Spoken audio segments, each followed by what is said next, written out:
ата энеси жок никеге турсам болобу деп суроо узаткан. Бул суроого бир аз ачыктоо бербесек болбойт.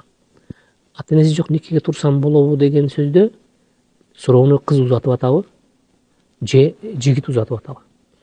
Кандай болгон тагдырда дагы жигит дагы баш кошуп аткан мезгилде ата энесине кабар бербей туруп баш кошуп алуусу бул жашоосуна бир чоң тобокелчиликти алып келе турган абалды түзүп коет. Ошол учурда шариятта жигиттин деле кыздын деле ата энесинин макулугусуз баш кошуп алуулары дурус эмес никелерден болуп саналынат. Ага кошумча кыздагы болгон ата энеси жок болуп калсачы, ата энеси өтүшүп кеткен болсо, ата энеси жок кыз болсо баш кошпой калабы десек, жок, баш кошсо болот, бирок ошол учурда дагы ал кыздын агасын, бир туугандарын, атасынын бир туугандарын, такыр эч ким болбосо апасынын бир туугандарын чакырып келип, ошолордун макулдугу менен баш кошууга гана дурус болот. Мына ошол нике гана кепилденген, эртеңки жашооңузга оорчулукту түзбөгөн, же болбосо ар кандай ыңгайсыздыкты алып келбеген нике алардын жакындарынын макулдугун алган нике гана сиздин никеңизди туруктуу жана бактылуу нике кыла алат. Эмне үчүн мындай? Себеби дегенде биз тажрыйбадан көрүп келе жатабыз. Тажрыйбада эң бир оор абалга кимдер түшөт дегенде, айрыкча кыздар өздөрүнүн ата энелерине кабар бербестен турмушка чыга калган учурда кыздарды куткара турган эч бир илимчек калбай калат.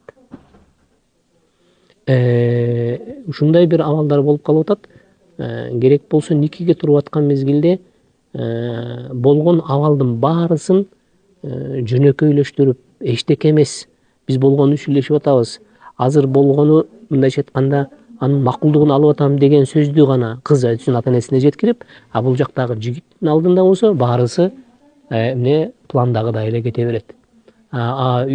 Жигиттин болсо ата энеси болсо, эми жигит менен кыз макул болгон болсо, анда биз буларга тоскоолдук кылбашыбыз керек да деген ойдо булардын башын коштуруп коюп, бирок арадан бир ай, 2 ай өтпөй эле баардык нерсе ачылып калгандан кийин ортодо ызырчуу чыгып, ырчыр чыгып, натыйжасында ал кыз барып кимге арызын айтаарын билбей, аргасыз эки жакка кетип, натыйжасында тагдырлар талкаланган учурларды биз көрүп атабыз. Ошондуктан шарияттын талабы эмне дегенде, шарияттын талабы кыз сөзсүз түрдө өзүнүн ата энесинин макулдугу менен келип, жигит дагы ата энесине ал нерсенин кабарын берип, эки тараптын тең макулдугу менен кадимкидей ошол өзүбүздүн салттуу кыргыз элине таандык болгон кудагыйлар бири-бири менен көрүшүп, бири-бири менен макулдашып, бири-биринин ыраазычылыгынын астында баталарын берип баш коштурганы бул эки жаштын эртеңки күнү жер карап калганга, ыйлап калганга, сыздап калганга жол бербей турган ишеничтүү никелерден болот.